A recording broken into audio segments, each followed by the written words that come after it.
به نام خالق هستی، قدرت ذهن ناخودآگاه شما، فصل 4.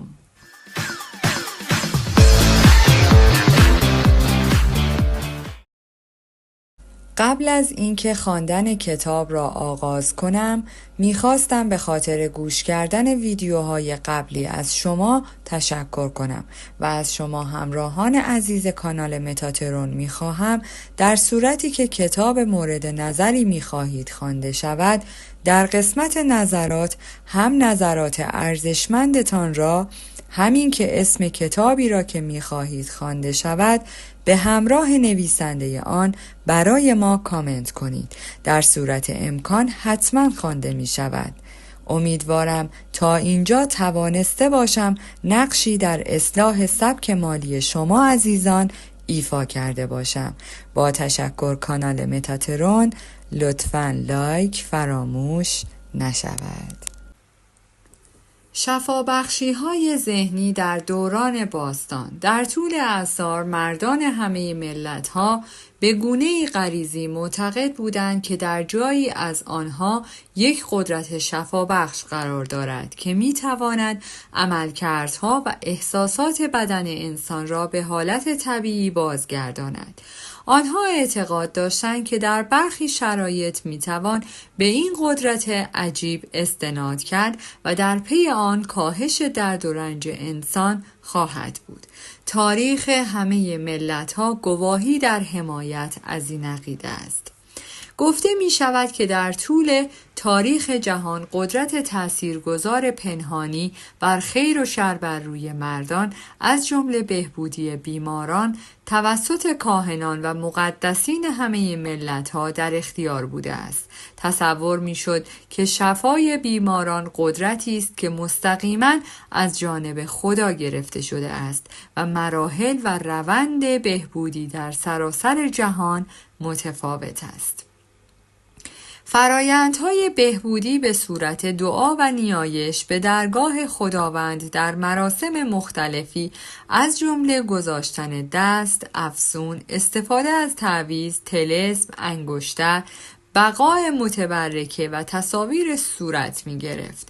به عنوان مثال در آیین‌های کاهنان در دوران باستان در معابد باستان به بیمار دارو می دادند و قبل از خواب بیمار پیشنهادهای خواب‌آور را تمرین می کردند و به او می گفتند که خدایان در خواب به دیدن او می روند و او را شفا می دهند. بسیاری از شفاها در پی آن به وجود آمد. بدیهی است که همه اینها کار پیشنهادهای قوی برای ذهن ناخودآگاه بود. پس از انجام برخی از آیین‌های مرموز، فداییان حکاته الهه را در هنگام خواب می‌دیدند، به شرطی که قبل از خواب طبق دستورالعمل‌های عجیب و خارق‌العاده از او دعا کرده باشند. به آنها گفته شد مارمولک‌ها را با رزین، کندر و مرمر مخلوط کنید و همه اینها را در هوای آزاد زیر هلال ماه بکوبید. در بسیاری از موارد به دنبال این روش عجیب و غریب بهبودی گزارش شده است. بدیهی است که این رویه‌های عجیب و غریب همانطور که در تصاویر ارائه شده ذکر شد با ایجاد جذابیتی قدرتمند به تخیل آنها از پیشنهاد و پذیرش ذهن ناخودآگاه این افراد استقبال می کنند. در واقع در تمام این شفابخشی ها ذهن ناخودآگاه موضوع شفادهنده بود. در تمام سنین درمانگران غیر رسمی در مواردی که مهارت پزشکی مجاز شکست خورده است نتایج قابل توجهی کسب کردند. این باعث تأمل می شود. این درمانگران در تمام نقاط جهان چگونه بر درمان خود تأثیر می گذارند. پاسخ همه این شفابخشی ها به اعتقاد کورکورانه فرد بیمار برمی گردد که باعث از بین رفتن قدرت شفابخشی در ذهن ناخودآگاه وی می شود. بسیاری از روش‌های درمانی و روش‌های به کار رفته عجیب و خارق‌العاده بودند که باعث خیال پردازی بیماران شده و باعث ایجاد یک حالت عاطفی برانگیخته می شوند. این حالت ذهنی پیشنهاد سلامتی را تسهیل می بخشد و هم توسط ذهن آگاه و هم از ذهن ناخودآگاه بیمار پذیرفته می شود. این در فصل بعدی بیشتر شرح داده خواهد شد. گزارش‌های کتاب مقدس درباره استفاده از قدرت‌های ناخودآگاه. هرچه بخواهید وقتی دعا می‌کنید باور کنید که آنها را دریافت می‌کنید و آنها را خواهید داشت. به تفاوت زمان توجه کنید. این نویسنده با انگیزه به ما می‌گوید این واقعیت را باور داشته باشید و حقیقت را بپذیرید که خواسته ما قبلا محقق شده و برآورده شده است. این خواسته از قبل تکمیل شده است و تحقق آن به عنوان یک امر در آینده دنبال خواهد شد. موفقیت این روش به اعتقاد مطمئن بستگی دارد که فکر، ایده، تصویر از قبل یک واقعیت است. برای اینکه هر چیزی در قلمرو ذهن وجود داشته باشد باید تصور شود که در آنجا واقعا موجود است. در اینجا در چند کلمه رمزآمیز جهت مختصر و مشخصی برای استفاده از قدرت خلاقیت اندیشه با تحت تأثیر قرار دادن ذهن ناخودآگاه چیز خاصی که می‌خواهید وجود دارد. فکر، ایده، برنامه یا هدف شما همانند دست یا قلب شما در پرواز واقعی است. با پیروی از روش کتاب مقدس شما به طور کامل تمام شرایط، موقعیت یا هر چیز دیگری را که ممکن است حاکی از شرایط نامطلوب باشد از ذهن خود دور می کنید. شما در حال کاشت یک بذر در ذهن هستید که اگر آن را بدون مزاحمت رها کنید به طرز غیرقابل عصبی به باروری خارجی جوانه میزند. شرایط اصلی که عیسی بر آن اصرار ورزید ایمان بود. بارها و بارها در کتاب مقدس میخوانید مطابق ایمان شما این برای شما انجام می شود. اگر انواع خاصی از بذرها را در زمین بکارید ایمان دارید که آنها با توجه به آیین خود رشد می کند. این روش بذر است و با اعتماد به قوانین رشد و کشاورزی می دانید که بذرها بعد از نوع خود بیرون می آیند. ایمان همانطور که در کتاب مقدس ذکر شده است یک روش تفکر، نگرشی ذهنی، یک صلاحیت درونی است. زیرا می دانید ایده‌ای که کاملا در ذهن آگاه خود قبول دارید در ذهن ناخودآگاه شما تجسم یافته و آشکار می شود. ایمان به تعبیری پذیرفتن چیزی است که دلیل و احساس شما انکار می کند. یعنی بسته شدن ذهن کوچک، منطقی، تحلیلی، آگاهانه و پذیرش نگرش اتکای کامل به قدرت درونی ذهن ناخودآگاه شما. نمونه کلاسیک از روش کتاب مقدس ثبت شده است. وقتی او وارد خانه شد نابینایان نزد او آمدند و عیسی به آنها گفت آیا ایمان دارید که من قادر به انجام این کار هستم؟ آنها به او گفتند بله پروردگار. سپس چشمانشان را لمس کرد و گفت طبق ایمان تو باشد و چشمانشان باز شد و این کار عیسی باعث شد بین آنها تنش ایجاد شود و گفت ببینید کسی از آن خبر ندارد.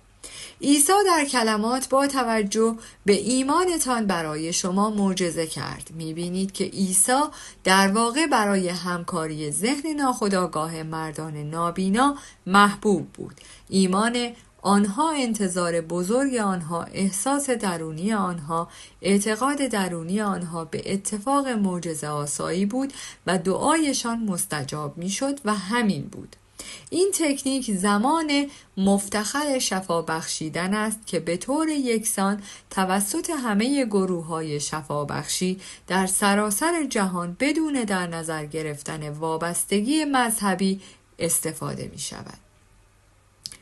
در کلمات ببینید که هیچ کس این را نمی داند. عیسی به بیماران تازه بهبود یافته دستور می‌دهد که در مورد بهبودی آنها بحث نکنند، زیرا ممکن است مورد انتقادات شکاکانه و تحقیرآمیز از کافران قرار گیرند. این ممکن است تمایل داشته باشد تا با رساندن افکار ترس، تردید و اضطراب در ذهن ناخودآگاه منافعی را که از دست عیسی دریافت کرده بودند خنثی کنند، زیرا با اقتدار و قدرت به ارواح نجس فرمان می‌دهد و آنها بیرون آمدند.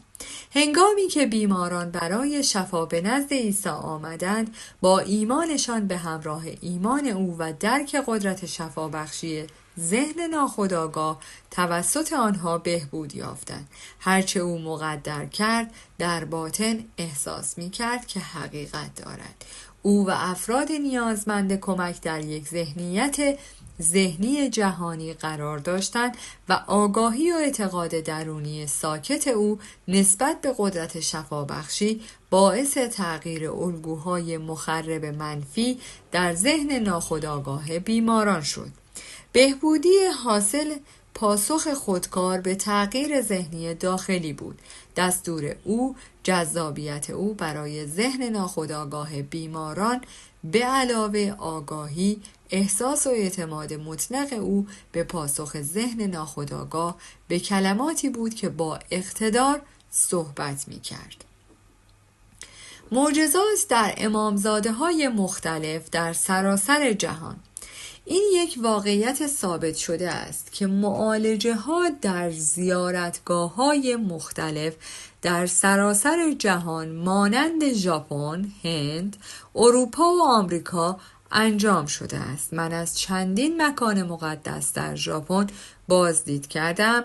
در زیارتگاه معروف جهان یک اولویت عظیم و جثه از برنز است که بودا با دستهای جمع شده نشسته است و سر به حالت وجد عمیق تأمل‌آمیز متمایل است. قد 42 فوت است و بودای بزرگ نامیده می شود. در اینجا من پیر و جوان را دیدم که در پای آنها پول، میوه، برنج، پرتقال عرضه می کردند و شمع روشن عود سوزانده قرار دادند و دعای دادخواست خوانده شد.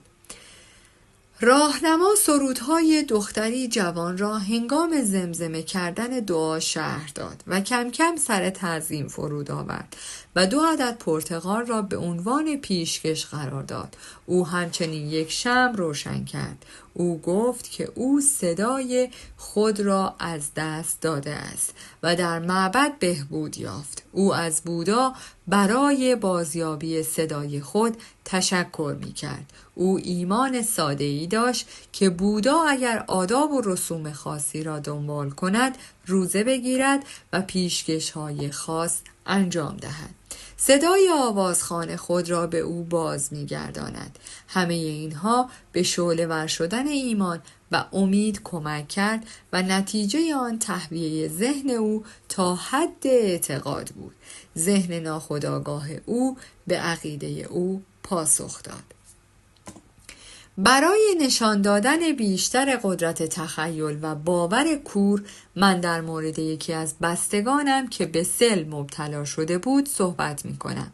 ریه های او به شدت بیمار بود. پسرش تصمیم گرفت پدرش را شفا دهد. او به پرت، استرالیای غربی، جایی که پدرش در آن زندگی می کرد، به خانه آمد و به او گفت که با راهبی ملاقات کرده است که از یکی از زیارتگاه‌های شفا در اروپا بازگشته است. این راهب قطعی از صلیب واقعی را به او فروخت. وی گفت که معادل $500 بابت آن به راهب داد. این مرد جوان در واقع یک تکه چوب از پیاده رو برداشته بود. به جواهر فروشی رفته بود و آن را در یک حلقه قرار داده بود تا واقعی به نظر برسد. او به پدرش گفت که بسیاری فقط با لمس این حلقه یا صلیب بهبود یافتند. او خیال پدر را ملتهب و تحریک کرد تا حدی که پدرش آن انگشتر را از او گرفت. آن را بالای سینه خود گذاشت، بی صدا دعا خواند و به خواب رفت. صبح او شفا یافت. تمام آزمایشات کلینیک منفی بود. میدانید البته این تکه های چوب از پیاده رو نبود که باعث بهبودی او شد. این تصورات او بود که تا حد زیادی برانگیخته شد و علاوه بر این انتظار، اطمینان از یک شفابخشی کامل باعث بهبود او شد. تخیل به ایمان یا احساس ذهنی پیوست و اتحاد این دو باعث بهبودی شد. پدر هرگز از نیرنگی که به او زده شده مطلع نشد. اگر داشت احتمالاً عود می کرد. وی کاملا درمان شد و 15 سال بعد در سن 89 سالگی درگذشت. یک اصل شفابخشی جهانی. این یک واقعیت مشهور است که همه مکاتب مختلف اثر شفابخشترین شخصیت را درمان می کند. واضح ترین نتیجه گیری که ذهن شما را تحت تاثیر قرار می دهد این است که باید یک اصل اساسی وجود داشته باشد که در همه آنها مشترک است، یعنی ذهن ناخودآگاه و یک روند بهبود ایمان است. اکنون این امر به منظور یادآوری حقایق اساسی زیر است. اول اینکه شما دارای عملکردهای ذهنی هستید که با تعیین یکی از آنها ذهن آگاه و دیگری ذهن ناخودآگاه متمایز می شود. ثانیاً ذهن ناخودآگاه شما دائما در اختیار قدرت پیشنهاد است. علاوه بر این ذهن ناخودآگاه شما کنترل کاملی بر عملکردها، شرایط و احساسات بدن شما دارد. من اعتقاد دارم که همه خوانندگان این کتاب با این واقعیت آشنایی دارند که علائم تقریباً هر بیماری را میتوان با پیشنهاد توسط افراد هیپنوتیزم ایجاد کرد. به عنوان مثال، یک فرد در حالت هیپنوتیزم میتواند با توجه به ماهیت پیشنهادی که ارائه داده است، درجه حرارت بالا، صورت برافروخته یا لرز ایجاد کند. با آزمایش می توانید به فرد پیشنهاد کنید که فلج است و نمی تواند راه برود. این طور خواهد بود. برای مثال می توانید یک فنجان آب سرد در زیر بینی فرد هیپنوتیزم نگه دارید و به او بگویید این پر از فلفل است. آن را بو کنید. او به عطسه ادامه خواهد داد. فکر می کنید چه عاملی باعث عطسه او شد؟ آب یا پیشنهاد آن؟ اگر مردی گفت که من به چمن تیمونی حساسیت دارد، می تواند یک گل مصنوعی یا یک لیوان خالی در جلوی بینی او قرار دهید.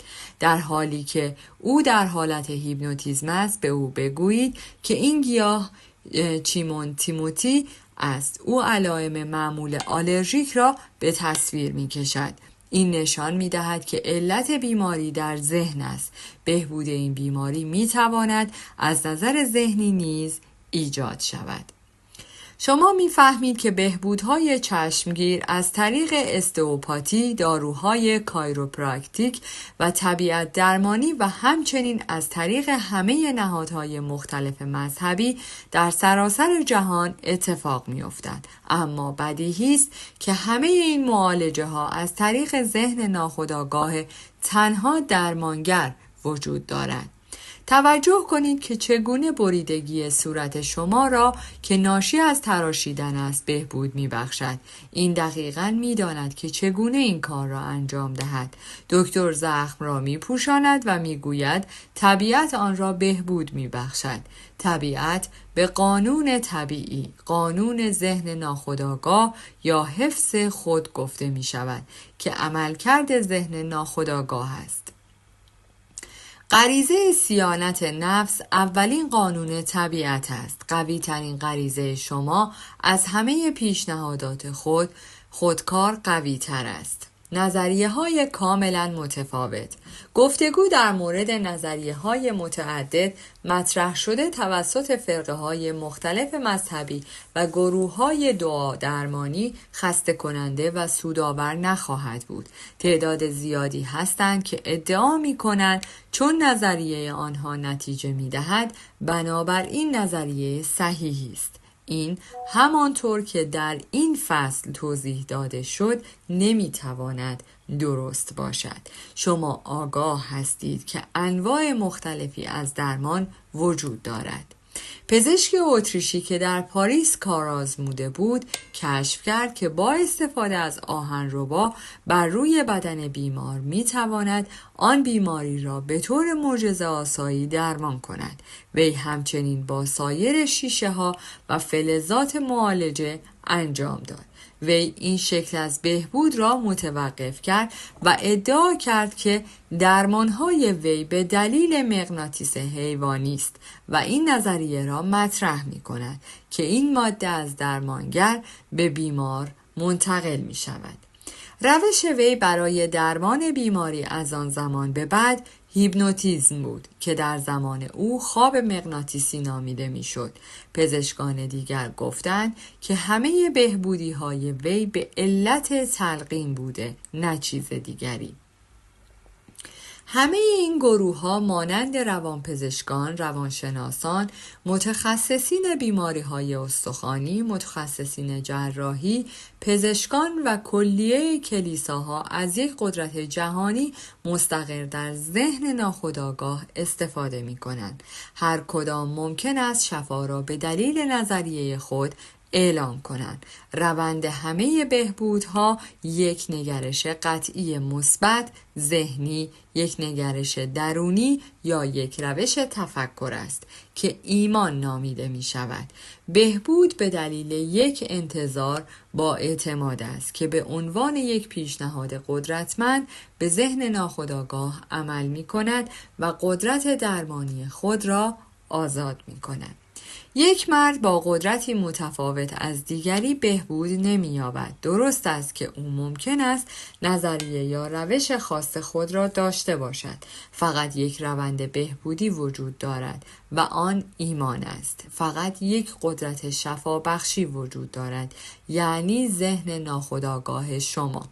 نظریه و روش مورد نظر خود را انتخاب کنید.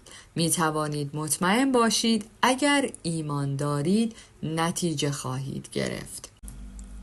دیدگاه‌های پاراستسوس. فیلیپوس پاراستسوس کیمیاگر و پزشک مشهور سوئیسی که از سال 1493 تا 1541 زندگی می کرد در زمان خود یک درمانگر عالی بود. وی آنچه را که یک واقعیت علمی واضح است هنگام بیان این جملات بیان کرد، خواه موضوع ایمان شما واقعی باشد یا کاذب. با این وجود همان اثرات را به دست خواهید آورد. بنابراین اگر همانطور که باید به خود سنت پتر ایمان داشتم، به مجسمه سنت پتر اعتقاد داشتم، همان اثراتی را می گرفتم که باید از سنت پتر می گرفتم. اما این خرافات است. ایمان معجزه می کند و خواه ایمان واقعی باشد یا دروغ، همیشه همان شگفتی ها را ایجاد خواهد کرد. نظرات پاراستسوس نیز در قرن 16 توسط پترو پانازید، فیلسوف ایتالیایی و هم دوره پاراستسوس بررسی شد. وی گفت ما به راحتی می توانیم تأثیرات شگفت‌انگیزی را که می تواند اعتماد و تخیل ایجاد کند تصور کنیم، به ویژه هنگامی که هر دو ویژگی بین افراد و فردی که آنها را تحت تأثیر قرار می دهد متقابل باشد. معالجه هایی که به تأثیر برخی آثار خاص نسبت داده می شود تأثیر تخیل و اعتماد آنها است. اطباء و فلاسفه می دانند که اگر استخوان‌های هر اسکلتی به جای استخوان‌های مقدس قرار داده می شد، بیمار اگر معتقد باشد که این آثار واقعی هستند کمتر اثرات مفیدی را تجربه خواهد کرد. سپس اگر به استخوان‌های مقدسین برای بهبودی اعتقاد دارید یا اگر به قدرت شفابخشی آب‌های خاصی اعتقاد دارید، به دلیل تلقین قدرتمندی که به ذهن ناخودآگاه خود داده اید نتیجه خواهید گرفت. این مورد دوم است که بهبود می‌بخشد. آزمایش‌های برنهایم. هیپولیت برنهایم، استاد پزشکی در نانسی، فرانسه، توضیح دهنده این واقعیت است که تلقین پزشک به بیمار از طریق ذهن ناخودآگاه انجام می شود. برنهایم در مقاله تلقین درمانی خود صفحه 197 روایتی از مردی است که قادر به تکلم نبود که به هیچ وجه تحت درمان قرار نگرفته بود. پزشک وی به بیمار گفت که او وسیله جدیدی دارد که با آن قول داده است او را بهبود ببخشد. وی دماسنج جیبی را وارد دهان بیمار کرد. بیمار تصور می کرد که این وسیله‌ای برای نجات اوست. در چند لحظه با خوشحالی فریاد زد که می تواند بار دیگر زبان خود را آزادانه حرکت دهد. برنهایم ادامه می دهد: در میان پرونده های ما واقعیت هایی از این دست پیدا خواهد شد. دختری جوان به دفتر من آمد که نزدیک به 4 هفته دچار از دست دادن کامل گفتار شده بود. پس از اطمینان از تشخیص به دانشجویانم گفتم این از دست دادن گفتار گاهی اوقات به طور لحظه‌ای از یک شوک به وجود می آید که ممکن است به سادگی تحت تاثیر نفوذی آن قرار بگیرد. من برای وارد کردن شوک اعزام شدم. دستم را روی حنجره قرار دادم و کمی حرکت دادم و گفتم حالا می توانی بلند صحبت کنی. در یک لحظه او را وادار کردم که بگوید آ، سپس ب و سپس ماریا. او همچنان به طور واضح صحبت می کرد. از دست دادن صدا از بین رفته بود. در اینجا برنهایم قدرت ایمان و امید را از طرف بیمار نشان می دهد که به عنوان تلقین قدرتمند به ذهن ناخودآگاه عمل می کند. تولید یک تاول از طریق یک تلقین. برنهایم اظهار داشت که وی با استفاده از یک تنبر پستی تاول پشت گردن بیمار را ایجاد کرده به بیمار تلقین کرده است که این یک ضماد مشمع است. این امر با آزمایشات و تجربیات بسیاری از پزشکان در بسیاری از نقاط جهان تایید شده است که تردیدی باقی نمی‌گذارد که تغییرات ساختاری نتیجه احتمالی تلقین دهانی به بیمار است. علت نشانه‌های فساد در خون. وی در قانون پدیده‌های روانشناختی هادسون صفحه 153 اظهار می‌دارد خونریزی و نشانه‌های فساد در خون ممکن است با استفاده از تلقین در افراد خاص ایجاد شود. دکتر میمبورو شخصی را در شرایط خوابگرد قرار داد و به وی تلقین زیر را داد. ساعت 4 بعد از ظهر امروز بعد از هیپنوتیزم به مطب من می آیید. روی صندلی راحتی می نشینید، دست به سینه می نشینید و بینی شما شروع به خونریزی می کند.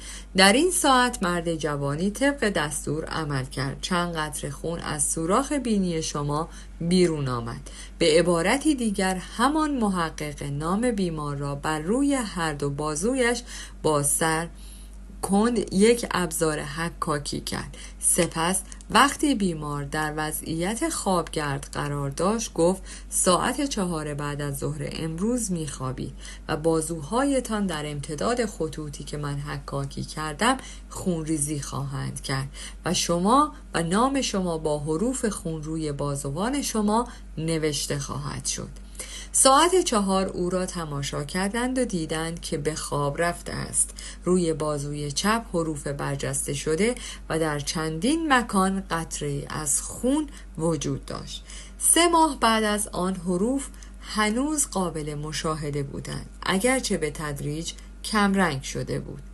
این حقایق بلافاصله صحت 2 گزاره اساسی را که قبلا بیان شده نشان می‌دهد، یعنی توانایی ثابت ذهن ناخودآگاه نسبت به قدرت تلقین و کنترل کامل که ذهن ناخودآگاه بر عملکردها، احساسات و شرایط بدن اعمال می‌کند.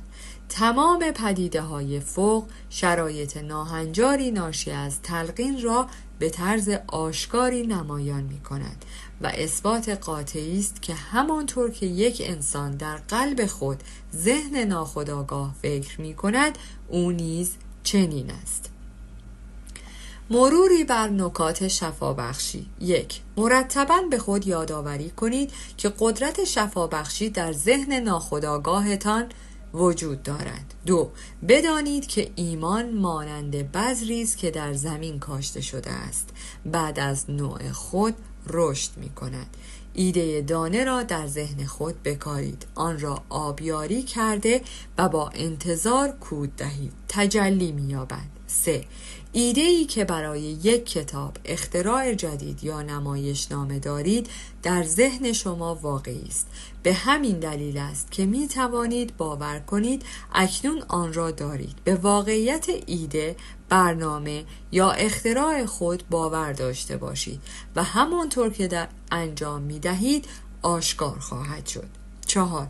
در هنگام دعا برای دیگری بدانید که آگاهی درونی ساکت شما از تمامیت زیبایی و کمال می تواند الگوهای منفی ذهن ناخودآگاه دیگران را تغییر داده و نتایج شگفت انگیزی را به بار آورد. 5. شفابخشی های معجزه آسایی که در امامزاده های مختلف از آنها میشنوید به دلیل تخیل و ایمان کورکورانه است که با ذهن ناخودآگاه عمل می کند و قدرت شفابخش را آزاد می کند.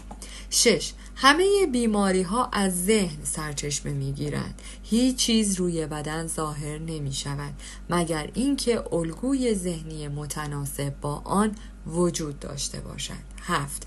علائم تقریباً هر بیماری را می توان با تلقین هیپنوتیزم در شما ایجاد کرد. این قدرت فکر شما را نشان می دهد. 8. فقط یک روند بهبودی وجود دارد و آن ایمان است. فقط یک قدرت شفابخشی وجود دارد، یعنی ذهن ناخودآگاه شما. 9. چه موضوع ایمان شما واقعی باشد یا کاذب، نتیجه خواهید گرفت. ذهن ناخودآگاه شما به اندیشه موجود در ذهن شما پاسخ می دهد. به ایمان به عنوان یک فکر در ذهن خود نگاه کنید و این کافی است. در پایان از شما دوستان عزیزم می‌خواهم برای حمایت بیشتر ما کانال ما را به دوستان خود معرفی کنید. برای انرژی بیشتر ما رو لایک کنید و برای ادامه پرقدرت‌تر سابسکرایب. تا درودی دیگر، درود و 200 بدرود.